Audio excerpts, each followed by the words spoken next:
Assalamualaikum warahmatullahi wabarakatuh. Hello everyone, we are from Group 2. Let me introduce ourselves. My name is Saskia Khairunisa with student ID number 2019-11506 and my partner is Erza Vindovitra with student ID number 2019-11494.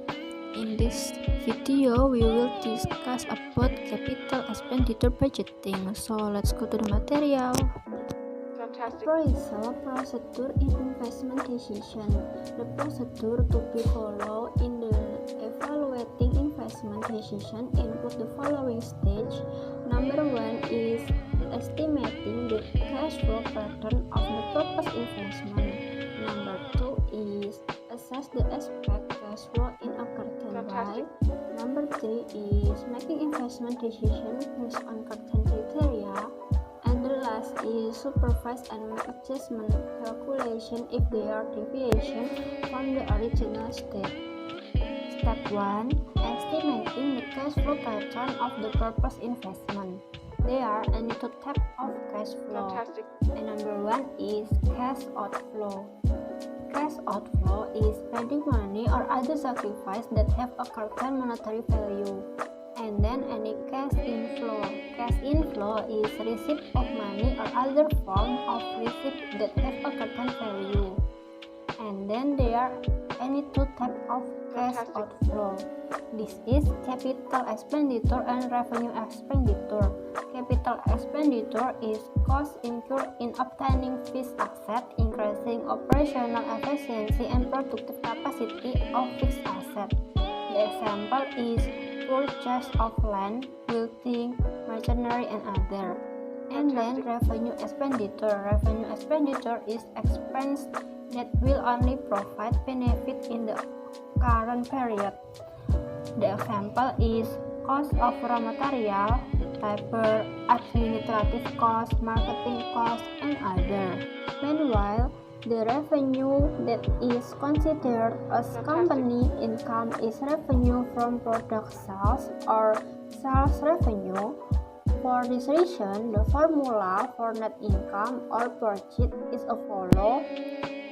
When funding use 100% own capital, the formula is profit equal EAT plus depreciation. And then when funding use a combination of own capital and foreign capital, the formula is profit is EAT plus depreciation plus interest after tax. The formula for interest after tax is interest paid minus tax saving due to paying interest. Step 2. Assess the expected cash flow in a certain way. Kasus 1 yaitu kasus tentang transaksi utang piutang. Contoh kasusnya sebagai berikut. Pengusaha Adi memberikan pinjaman kepada pengusaha B sebesar 20 juta. Dengan kesepakatan akan dikembalikan sekaligus pada akhir tahun sebesar 22 juta. Besar pinjaman sebesar 20 juta inilah yang disebut sebagai capital outlay. Bagi pengusaha Adi, piutang merupakan kekayaan. Karena itu, piutang harus dikapitalisir. Pengeluaran sebesar 2 juta kepada pengusaha Budi merupakan pengeluaran modal bagi pengusaha Adi. Dalam contoh kasus ini, uang sebesar 2 juta selain sebagai capital expenditure juga bisa dianggap sebagai revenue expenditure. Oleh karena itu, untuk memperoleh uang sebesar 22 juta pada akhir tahun harus dikorbankan terlebih dahulu uang sebesar 2 juta pada awal tahun. Kemudian penerimaan uang sebesar 22 juta inilah yang disebut sebagai profit. Kemudian dana sebesar 2 juta ini merupakan keuntungan atau pendapatan, sedangkan dana sebesar 20 juta ini merupakan pengembalian atas modal pokok. Jumlah ini juga kita anggap sebagai pengeluaran modal karena 20 juta harus dikapitalisir kembali dan tidak dapat dianggap sebagai pendapatan sekaligus sebagai penghasilan karena jumlah ini merupakan keseluruhan penerimaan dari penjualan jasa meminjamkan uang kepada pengusaha budi. Dalam hal ini bisa dianggap bahwa pengusaha Adi tidak harus membayar pajak karena transaksi utang piutang terjadi di bawah tangan. Berikut ini ada kasus 2 yang berisi tentang perdagangan dan persewaan sepeda motor. Dalam kasus ini berisi seorang pedagang sepeda motor membeli sebuah sepeda motor bebek dengan harga 13 juta. Untuk mendapatkan penghasilan tambahan, pedagang tersebut menyewakan sepeda motornya kepada tukang ojek seharga 250.000 per bulan selama 3 bulan berturut-turut. Pada akhir bulan ketiga, sepeda motornya laku seharga 15 juta. Nah, dalam investasi ini besar pengeluaran modalnya yaitu sebesar 13 juta. Nah, 13 juta inilah yang disebut sebagai capital expenditure. Sedangkan profitnya pada kasus ini sebesar 15.750.000.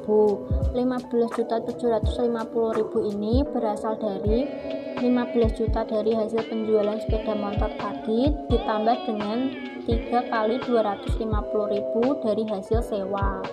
Berikut ini terdapat kasus 3 yaitu tentang investasi bidang industri. Dalam kasus ini permodalan yang dibutuhkan sebesar 300 juta terbagi menjadi 100 juta sebagai aktiva lancar dan 200 juta sebagai aktiva tetap dengan usia investasi selama 10 tahun. Dari investasi ini dapat diperoleh data operasi sebagai berikut. Omset bersih sebesar 500 juta, kemudian biaya material, tenaga kerja dan lain-lain 380 juta, biaya depresiasi aktiva tetap sebesar 20 juta, sehingga bila dijumlahkan 380 juta dengan 20 juta mendapatkan hasil 400 juta. Kemudian dapat diperoleh EBIT sebesar 100 juta. 100 juta ini berasal dari pengurangan 500 juta atas omset dan 400 juta atas penjumlahan biaya material, tenaga kerja dengan depresiasi aktiva tetap. Kemudian ada bunga sebesar 25 juta sehingga dapat diketahui EBT sebesar 75 juta. 75 juta ini berasal dari EBIT sebesar 100 juta dikurangi bunga sebesar 25 juta. Kemudian dikenakan pajak sebesar 33,3% sehingga dapat diketahui pajaknya sebesar 25 juta. Jadi 75 juta tadi EBT dikurangi pajak 25 juta sehingga diketahui EAT sebesar 50 juta. Nah, dari investasi ini dapat diketahui pengeluaran modal sebesar 200 juta dan 100 juta menjadi 300 juta tersebut disebut sebagai capital expenditure. Kemudian penghasilannya sebesar 500 juta dan biayanya sebesar 400 juta sehingga profitnya menjadi EAT yang telah kita ketahui tadi sebesar 50 juta ditambah depresiasi sebesar 20 juta ditambah dengan bunga setelah pajak sebesar 25 juta, yaitu dengan ketentuan bunganya sebesar 33,3%. Nah, dapat diketahui jumlah profitnya sebesar 86 juta. Nah, seandainya tidak ada utang, maka dapat diketahui data operasinya sebagai berikut. Omset bersih sebesar 50 juta. Kemudian biaya material, tenaga kerja sebesar 380 juta dan aktiva tetap sebesar 20 juta, maka penjumlahannya sebesar 400 juta. Nah, EBIT-nya sebesar 100 juta dari pengurangan 500 juta dikurangi 400 juta.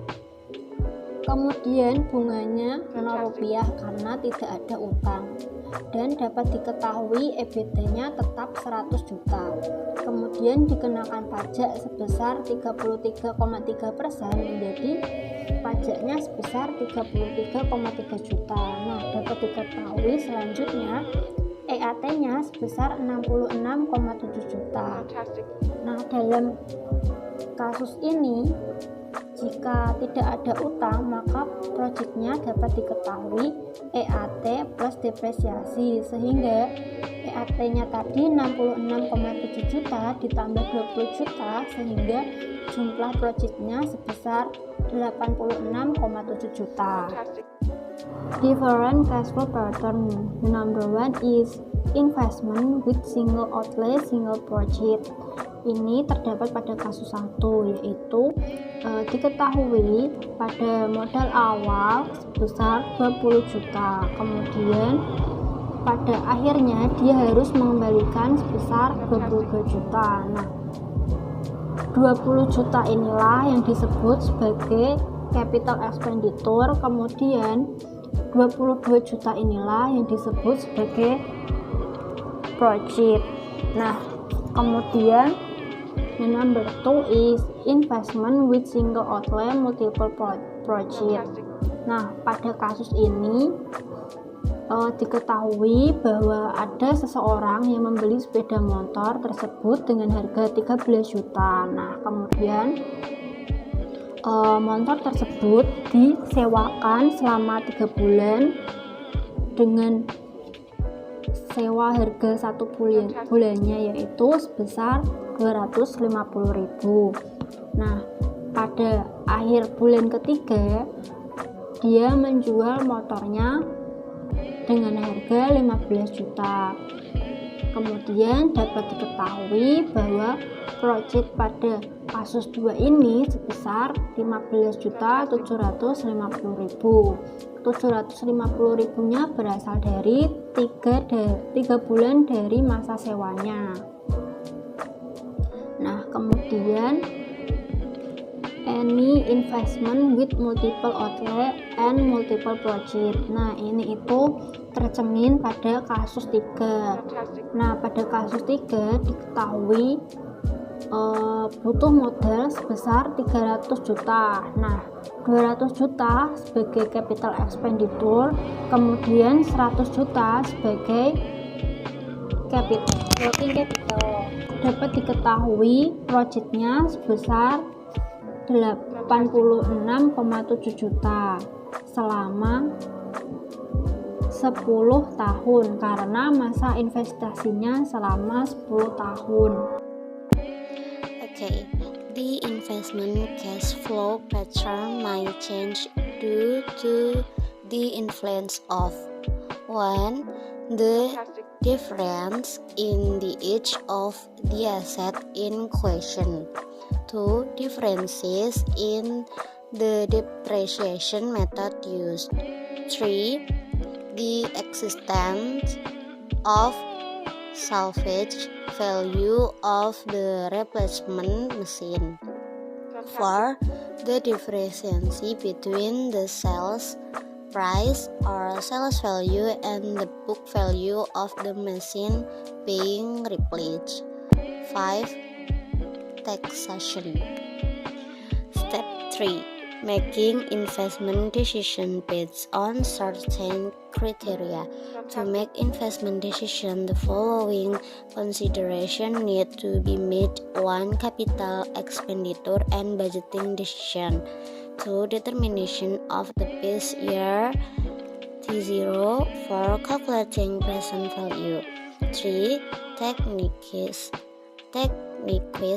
used in evaluating investment or project.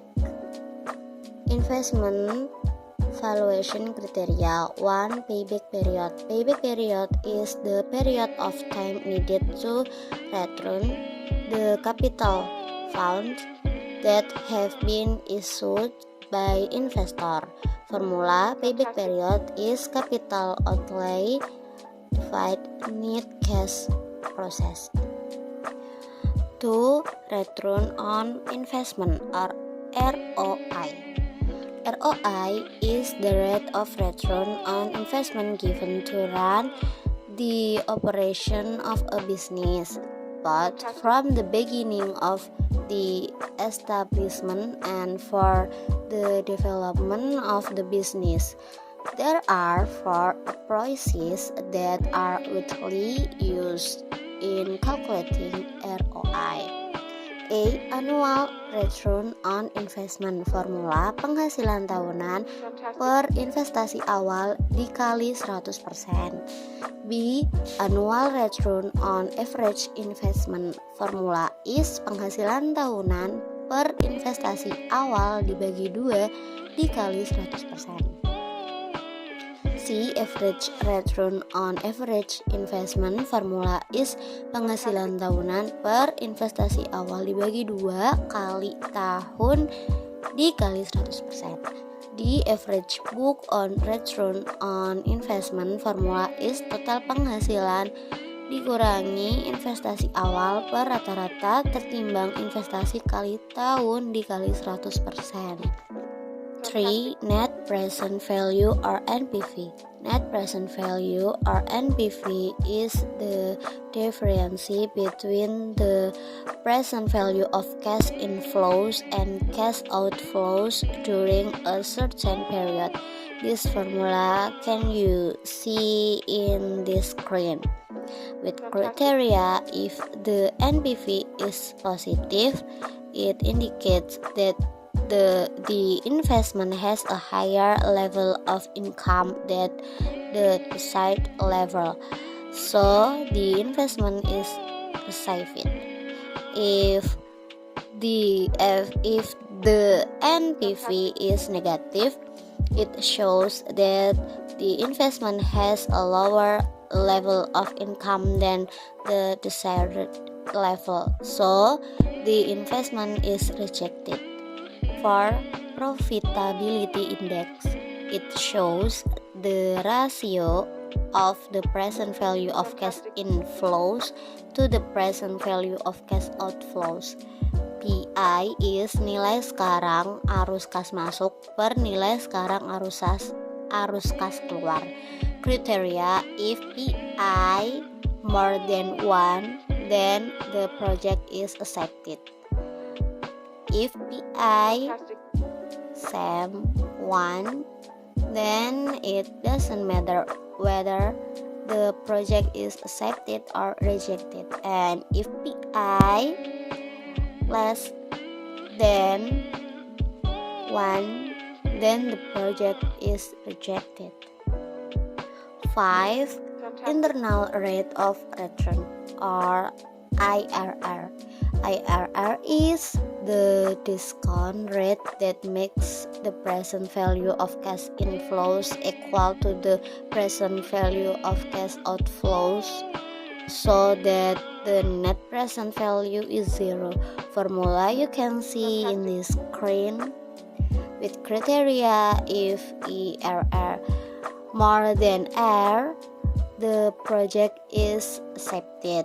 If IRR same R, then it doesn't matter whether the project is accepted or rejected. And if IRR less than R, the project is rejected. Okay, thank you. This is the end for presentation from group 2, and if you need question, please tell me and my friend in class. Okay, thank you for watching and see you in the class.